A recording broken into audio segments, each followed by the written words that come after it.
Student. अब जैसे ये है श्रद्धा, तो श्रद्धा इंद्रियों के बिना, जैसे श्रद्धा है तो ये सब कुछ चीज़ें, और ऋषि वचनों के द्वारा महावाक्यों में भी ये बताया गया है। और महावाक्यों का अर्थ समय समय पर व्यापक होता आया है। जैसे ऋषि मुनि यानी जैसे गुरुओं के द्वारा बच्चों को या छात्रों को शिक्षा दी जाती थी। शिष्यों को गुरु के साथ रहना पड़ता था 14-14 साल। तो वहाँ पे गुरु को शिष्य, जैसे गुरु शिष्य को वचन देते थे, उसी वचन के आधार पर उन्हें चलना पड़ता था। ये समय समय पर व्यापक होता आया है, यानी उसमें परिवर्तन आया हुआ दिखाई दे रहा है। अंतिम सत्य यानी क्या है, अर्थात परम सत्य है। समझने में भी क्रम विकास पाया जाता है, यानी अंतिम सत्य है जिसमें परम सत्य समझने की वही क्रम विकास पाया जाता है। देखो सत्य है पर अर्थात परम सत्य है, यानी जैसे सही है, सत्य अंतिम सत्य है पर वो सही है। उसे समझने के लिए कैसे है कि विकास क्रम के हिसाब से उसे समझना पड़ेगा। जहाँ अति श्रद्धा है वहाँ गुरु के वचनों का व्यापक अर्थ करते हुए भी शिष्य डरता है। यानी जहाँ गुरु के प्रति श्रद्धा है वहाँ पे क्या है, गुरु के वचनों के प्रति व्यापक अर्थ, और शिष्य उस गुरु से डरेंगे भी। यानी जहाँ पे गुरु के प्रति बहुत श्रद्धा है, आदर है, और जहाँ पे आदर नहीं रहेगा वहाँ गुरु के सामने शिष्य नहीं डरेगा। तो यानी जैसे डर क्यों है, क्योंकि अति श्रद्धा है, अति विश्वास है गुरु के वचनों पर। इसलिए कभी कभी गुरु लोग शिष्यों की ओर और अति श्रद्धा की ओर की जैसे अपेक्षा रखते हैं। कभी कभी क्या होता है, गुरु लोग शिष्यों की और श्रद्धा के साथ यानी अपेक्षा करते हैं। देखो जैसे एखादा स्टूडेंट है और वो अच्छे से पढ़ाई कर रहा है या वो पढ़ता है, तो उसको बहुत अच्छे परसेंटेज मिलना चाहिए, या वो बहुत कुछ कर सकता है ऐसी उम्मीद रहती है। तो वही गुरु करता है कि जो अपने शिष्यों के प्रति अति श्रद्धा रखने की कोशिश करता है। ऐसे लोगों ने ही सिद्धांत चलाया है, यानी ऐसे लोगों ने ही ये सिद्धांत चलाया है, श्रद्धा रखो तो बेड़ा पार है। यानी श्रद्धा रखनी चाहिए, पर श्रद्धा रखने के बाद क्या है, सिद्धांत क्या है, श्रद्धा रखने से बेड़ा पार हो जाता है। श्रद्धा रहेगी तो यानी जैसे इंसान की जो उसे कुछ करने की या उसे जीवन में सब कुछ मिल जाएगा। इसमें अनबुद्धि आदि जो प्रगति के लिए मारक है, यानी इसमें क्या है, श्रद्धा से क्या होगा, उद्धार भी होगा। जिसकी बुद्धि यानी जैसे कुछ करने के लिए उसके प्रगति में मारक बन जाती है। ये देखो किसी को आगे बढ़ने के लिए प्रोत्साहित किया जाता है, वैसे हर किसी को प्रोत्साहित किया जाता है, पर किसी को लगता है कि मैं ये कर ही नहीं सकता। तो ऐसा कुछ नहीं है। इंसान ने यानी जैसे बुद्धि सबको भगवान ने दी है, पर जैसे उसका इस्तेमाल यूज़ आप कैसे करते हो वो बहुत ज़रूरी है, और वही यूज़ आप करोगे तो आप जीवन में प्रगति कर सकते हो।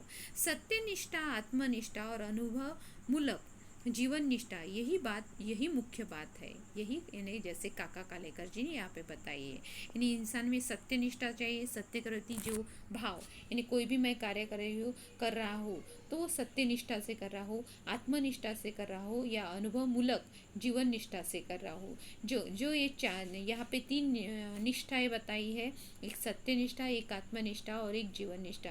यही मुख्य बातें हैं कि जैसे जीवन में इंसान को प्रगति करने के लिए, आगे बढ़ने के लिए उसे प्रोत्साहित करती है। काका कालेकर जी ने पत्र के माध्यम से ही बताया है। काका के सप्रेम जैसे आशीर्वाद या शुभाशीष जैसे है कि काका कालेकर कुछ बताने की कोशिश कर रहे हैं। काका कालेकर जी ने जैसे यहाँ पे अपने जो चिरंजीवी है उन्हें यहाँ पे ये सब कुछ बताया है कि पत्र के माध्यम से, कि जैसे इंसान में क्या होना, जैसे श्रद्धा है, श्रद्धा के साथ बुद्धि भी होना ज़रूरी है, बुद्धि के साथ कल्पना भी ज़रूरी है, साथ में तर्क भी ज़रूरी है, और समझ भी ज़रूरी है, पग भी ज़रूरी है। तो ये सब रहेंगे तो इंसान जीवन में प्रगति कर सकता है। यही चीज़ें नहीं रहेगी तो इंसान जीवन में प्रगति नहीं कर सकता, आगे नहीं बढ़ सकता। तो इस लेसन के माध्यम से महात्मा गांधी जी के विचारों को उन्होंने आगे बढ़ाने का कार्य किया है। अब ऐसे ही आगे है कि कुछ ऐसी चीज़ें यहाँ पे बताई गई है कि यहाँ पे बताते समय अभी यहाँ पे है शब्द वाटिका दी हुई है, कुछ वर्ड्स बताए गए हैं, मुहावरे दिए गए हैं। जो वर्ड्स है वो जैसे समन्वय, तालमेल। अब जैसे ये 3 वर्ड्स बताए हैं, इन तीनों वर्ड्स का यहाँ पे अर्थ दिया गया है। मुहावरा बेड़ा पार होना।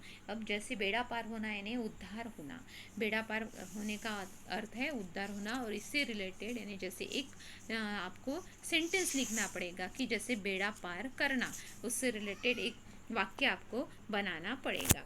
नेक्स्ट क्वेश्चन यानी जैसे सूचनाओं के अनुसार कृतियाँ करो। अब जीवन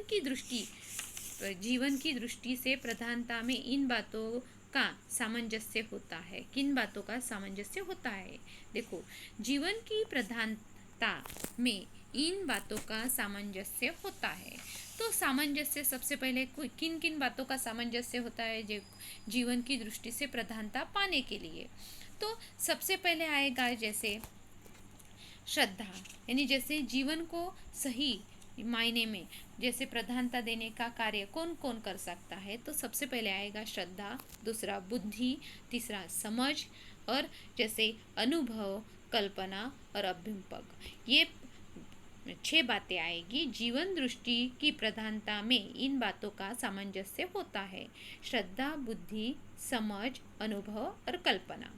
तो ये पहला क्वेश्चन है। दूसरा क्वेश्चन है, एक वाक्य में उत्तर लिखिए। किस रास्ते को तुरंत छोड़ देना चाहिए? यानी इंसान चल रहा है तो उसे किस रास्ते को तुरंत छोड़ देना चाहिए?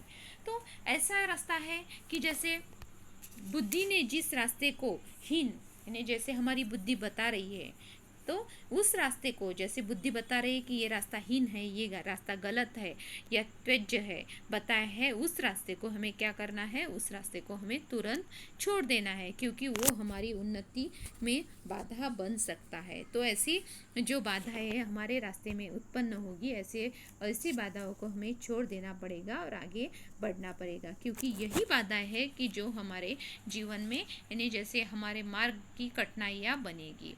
अब आगे, बापूजी को अपनी जीवन निष्ठा से क्या प्राप्त हुआ? बापूजी को अपनी जीवन निष्ठा से क्या प्राप्त हुआ? महात्मा गांधी जी को अपने जीवन निष्ठा से क्या प्राप्त हुआ? तो महात्मा गांधी जी को अपने जीवन से क्या प्राप्त हुआ कि जैसे वो अपने मत, अपने एकार्थ, जैसे वो अपने मतों को, अपने विचारों को कैसे रखते थे, साथ में वो विचार करते समय वो कैसे करते थे। तो यहाँ पे है कि महात्मा गांधी जी यानी जैसे अपने विचारों को कैसे व्यक्त करते थे और व्यक्त करने की उनकी बापूजी को अपनी जीवन निष्ठा से क्या प्राप्त हुआ है, ये भी यानी जैसे यहाँ पे पूछा गया है।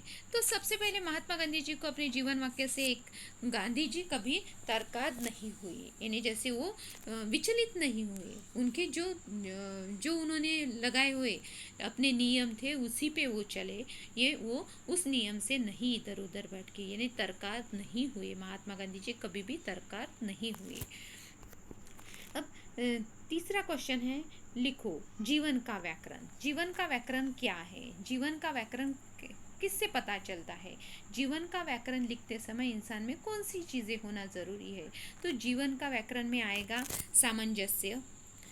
जीवन का व्याकरण में पहला पॉइंट आ जाएगा सामंजस्य और दूसरा आ जाएगा समन्वय।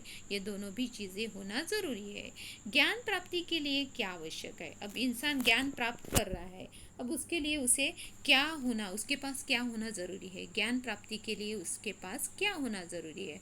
और ज्ञान प्राप्ति ही चाहिए तो उसे अथक परिश्रम करने पड़ेंगे, और अथक परिश्रम करेगा तो ही वो इंसान जीवन में सफल हो पाएगा। अब अथक परिश्रम के साथ जैसे आपको एक क्वेश्चन एक वाक्य में या बहुत कम शब्दों में लिखना है, तो उसे लिखते समय ज्ञान प्राप्ति के लिए इंसान में कौन कौन सी चीज़ें होना ज़रूरी है?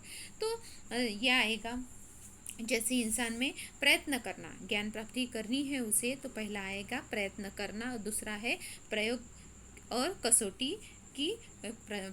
कसौटी करने में तत्परता, यानी ये दोनों चीज़ें चाहिए उसे ज्ञान प्राप्ति की आवश्यकता के लिए। यानी कि उसे पहला क्या करना पड़ेगा? प्रयत्न, और दूसरा करना पड़ेगा कि प्रयोग और कसौटी करने की तत्परता उसमें होनी ज़रूरी है, तो ही वो अपने जीवन में सफल हो पाएगा। तो अपने जीवन में सफल होने के लिए ये दो चीज़ों की आवश्यकता है। अब आगे जैसे लेखक द्वारा बताई गई मुख्य बातें।